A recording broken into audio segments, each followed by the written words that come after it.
Joker कहीं का। ये देखिए बोला बदतमीज आदमी, तुम दो कौड़ी के नाली के कीड़े हो। अरे नाली के कीड़े, चुप हो जा नाली के कीड़े। क्या मैं सुप्रीम कोर्ट का आभारी हूँ, ये भारत की लोगों की जीत है। बॉस अगर आप चुप नहीं होंगे दरवाजा उधर है। ऐसी बात बॉस उधर निकलिए कि अगर आप उधर निकलिए। बिल्कुल निकल जाऊंगा। वो बहुत कम है, दुनिया में बहुत कम देश हैं जो 5% के रफ्तार से भी बढ़ रहे हैं। भारत की अर्थव्यवस्था अच्छी स्थिति में नहीं है। नमस्कार दोस्तों, इंडियन मीडिया एक ऐसी चीज़ नहीं है जिस पे हम गर्व कर सकें। जैसा मीडिया हम आज देख रहे हैं उसका निर्माण वर्षों से चल रहा है। इनफैक्ट अब हमारा मीडिया उस बिंदु तक पहुंच चुका है जहां ये अपने ही लोगों के लिए टॉक्सिक हो गया है। इसको देख के ऐसा लगता है कि ये लोगों को न्यूज़ दिखाने के बहाने उनका ब्रेन वॉश करने का काम करते हैं न्यूज़ के नाम पे। अब आप भी सोच रहे होंगे ब्रेन वॉश ऐसा कैसे हो सकता है। चलिए इसको कुछ एग्जाम्पल और क्वेश्चन से समझते हैं। आपने लास्ट बार कब कोई अच्छी डॉक्यूमेंट्री देखी थी इंडियन मीडिया कंपनी के द्वारा? इंडिया आज दुनिया की 5वीं सबसे बड़ी अर्थव्यवस्था है, बट आज भी हमें कोई अच्छी डॉक्यूमेंट्री देखने के लिए discovery, national geography, history channel, Netflix पे निर्भर रहना पड़ता है। अगर हम एक अच्छी डॉक्यूमेंट्री को साइड में रख दें, एक नॉर्मल न्यूज़ देखना चाहे तो भी न्यूज़ चैनल हमें वो भी नहीं दिखा पाता। आखिर ऐसा क्यों है? क्यों न्यूज़ चैनल्स ऐसा कर रहे हैं? क्या उनके पास कोई ढंग की न्यूज़ तक नहीं है? वैसे इसका जवाब काफ़ी सिंपल है। पहला टीआरपी और दूसरा ऐसी न्यूज़ दिखाने में कम एफर्ट लगता है। अच्छी रेटिंग और टीआरपी के लालच में भारतीय मीडिया एक मछली बाजार सा बन चुका है। लोगों का ध्यान आकर्षित करने के लिए एंकर्स ऊंची आवाज़ में चिल्लाते हैं और जब वो आपका ध्यान आकर्षित कर लेते हैं तो उनकी टीआरपी ज़्यादा हो जाती है, उनकी रेटिंग भी इंक्रीज हो जाती है, जिसका मतलब है कि more advertiser and more advertiser means more money. पैसा कमाना अच्छी बात है, लेकिन समस्या तब पैदा हो जाती है जब भारतीय मीडिया टीआरपी के लिए किसी भी न्यूज़ को सनसनीखेज बना देता है, फर्जी न्यूज़ से अधिक टीआरपी की तलाश में, जो एक्चुअली में न्यूज़ होती भी नहीं है। मतलब हर जगह पे just conspiracy theories and fake news चल रही है। मतलब मेरे इमोशनल नहीं होते कि माँ के बारे में, पिता के बारे में, दादी के बारे में कहा जा रहा है इमोशनल। इनमें से कोई भी एक स्टोरी चल जाती है तो सभी मीडिया हाउसेस वही स्टोरी को अपने अपने तरीके से दिखाना स्टार्ट कर देते हैं और इस तरीके से वो सभी conspiracy theories and fake narrative दिखा के काफ़ी पैसा कमाते हैं एंड नॉर्मल लोगों को हद से ज़्यादा ब्रेन वॉश कर देते हैं। Another reason why they do it is simple. इस तरह की पत्रकारिता करना बहुत आसान है। जरा सोच के देखो, एक प्रॉपर रिपोर्ट और एक डॉक्यूमेंट्री बनाने के लिए काफ़ी एफर्ट और पैसा लगता है, और अगर आप ऐसा कुछ बना भी देते हैं तो आम जनता उसको पसंद नहीं करती, जस्ट इग्नोर कर देती है। इसको आप ऐसे भी समझ सकते हो, इंडिया में काफ़ी लंबे समय से बहुत ही ज़्यादा बेकार सिनेमा चल रहा था, जिसके चलते जब कोई अच्छी मूवी आती है तो हम उसको इग्नोर कर देते हैं क्योंकि हमको उसकी आदत नहीं थी। यह एक साइकिल की तरह है और इसके लिए न्यूज़ चैनल ने एक नया आइडिया निकाला है डिबेट का। वो लोगों को बुलाते हैं, डिबेट करते हैं और हाई रेटिंग गेन करते हैं। आप खुद ही सोचिए, जब ऐसा करने से उनको अच्छे पैसे मिल रहे हैं तो वो मेहनत क्यों ही करें। कोई भी बड़ी कॉर्पोरेट कंपनी अपने एफर्ट और पैसा क्यों लगाए जब उसका काम एक एंकर बैठे बैठे दो लोगों को लड़ाकर कर सकता है। तो अगर आप 1980-90 के आसपास जन्मे हैं तो आपने उस टाइम के एंकर्स को देखा होगा। वो बड़े ही शांत स्वभाव से न्यूज़ दिखाते थे, बातों को गोल गोल घुमा के आपका टाइम खराब नहीं करते थे। लेकिन अभी जो चल रहा है वो ये है कि उन लोगों की जगह एंकरों ने ले ली है। ये एंकर जानकार नहीं हैं, यह लोग केवल अभिनेता हैं।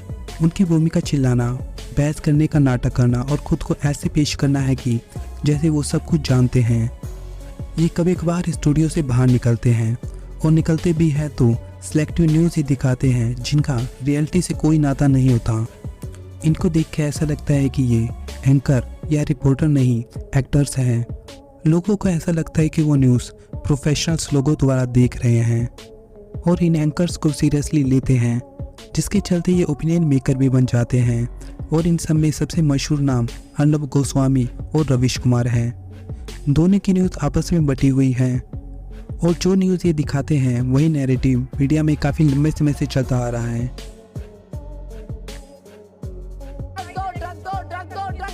मुझे ड्रग्स दो, मेरे लिए गांजा लाओ, चरस लाओ, MDMA लाओ, एक्सटेसी लाओ। यह अर्नब गोस्वामी है।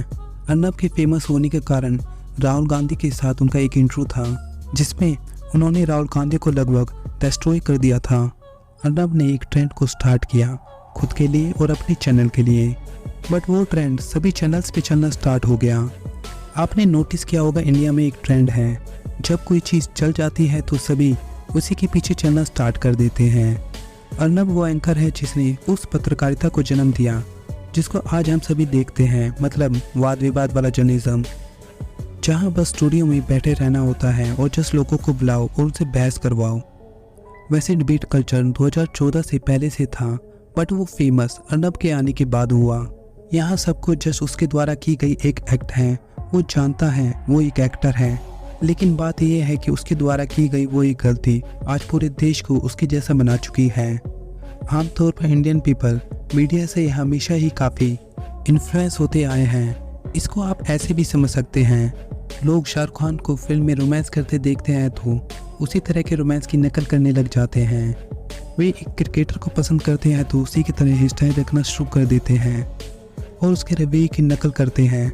इसी तरीके से लोगों को मीडिया के द्वारा डाइवर्ट करना आसान होता है और यही सेम इम्पैक्ट अर्नब गोस्वामी का देश और उसकी जनता पे हुआ। इस पर ज़्यादा स्टडी करने की भी ज़रूरत नहीं है, आप अपने आसपास से खुद अनुभव कर सकते हैं और इससे डायरेक्ट इम्पैक्ट इंडियन पॉलिटिक्स पे भी पड़ता है। जिसको भी आप ज़्यादा फेवर करोगे लोगों का माइंड उसी तरफ जाता है। आप लोगों का ध्यान मेन मुद्दों से हटा के कहीं भी लगा सकते हैं जहां भी आप चाहें, और अब तो आपको काफ़ी यूट्यूब चैनल्स पे भी यही सब देखने को मिल जाता है।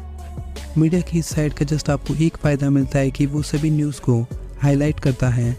चीज़ों को हाईलाइट करने में आपको बायस नहीं दिखेगा, बट यहाँ पे ध्यान देने वाली बात यह है कि ये जस्ट चीज़ों को हाईलाइट करते हैं और फोकस इनका जस्ट वहाँ होता है जो न्यूज़ ये आपको दिखाना चाहते हैं और आपके माइंड को डाइवर्ट करने की भी कोशिश करते हैं।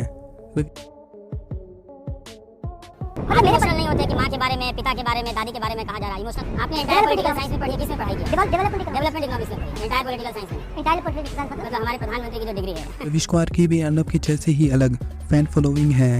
एक्चुअली में रवीश कुमार अर्नब की साइड की मीडिया को गोदी मीडिया बोलता है और उनको फॉलो करने वाले को ज़ोंबी बोलता है। बट अगर आप इसकी न्यूज़ देखें तो आपको रियलाइज़ होगा रवीश जस्ट वन साइड का नैरेटिव चलाता है, चाहे अदर साइड कुछ भी हो रहा हो, बट कभी भी अदर साइड को नहीं दिखाता, और अगर दिखाता भी है तो उसको डिफेंड करता हुआ आपको नज़र आएगा, ना कि उसको क्रिटिसाइज़ करते हुए। अगर आप कभी रवीश कुमार के चैनल पे विजिट करें तो आप पाएंगे उसकी सभी वीडियो जस्ट वन साइडेड हैं। आपको वहाँ से बहुत ही ज़्यादा न्यूज़ मिसिंग मिलेंगी, जो न्यूज़ एक्चुअली में बहुत ही ज़्यादा ज़रूरी थी। और ऐसा करके रवीश ने अपना खुद का एक फैन बेस बना लिया है जो सच की नहीं एक नैरेटिव की बुनियाद पे बना है, क्योंकि इनके फॉलोअर्स के अकॉर्डिंग जो इन्होंने दिखा दिया वो पत्थर पे लिखी लकीर हो जाता है।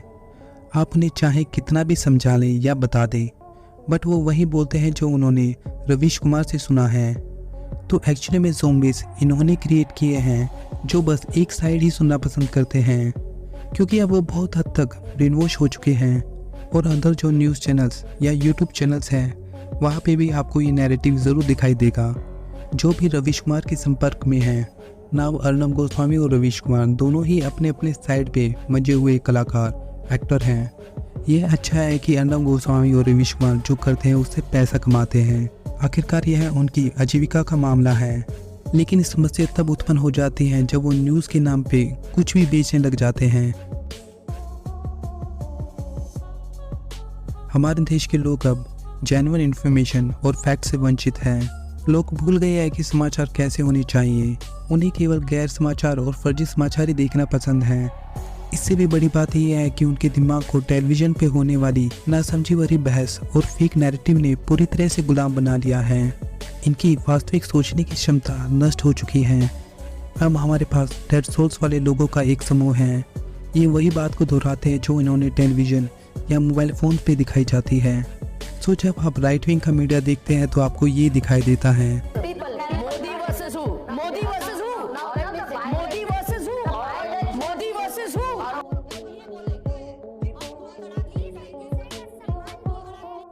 जहां आपको डिबेट में गाली गलौज, चिल्लाना, मतलब फुल ऑफ फ्रस्ट्रेशन। और जब आप लेफ्ट विंग की न्यूज़ देखते हैं तो आपको कुछ ऐसा दिखाई देता है।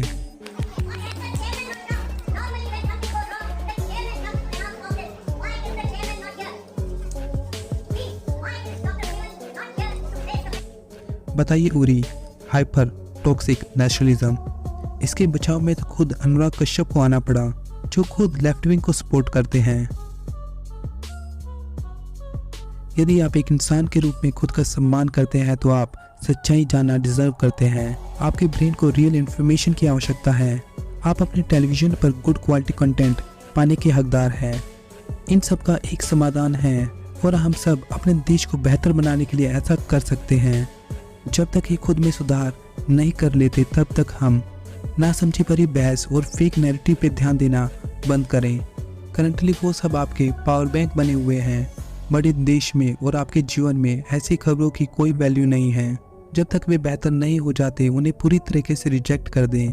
अभी कुछ ही साल पहले सोशल मीडिया पे लोगों ने पैथेटिक एंड माइंडलेस बॉलीवुड फिल्मों के खिलाफ बगावत कर दी थी, जिसके चलते ही बॉलीवुड में काफ़ी सुधार हुआ है और बेहतर फिल्में आ रही हैं, जिसने अच्छे मुद्दे उठाए, मनोरंजन किया, लोगों को जागरूक किया।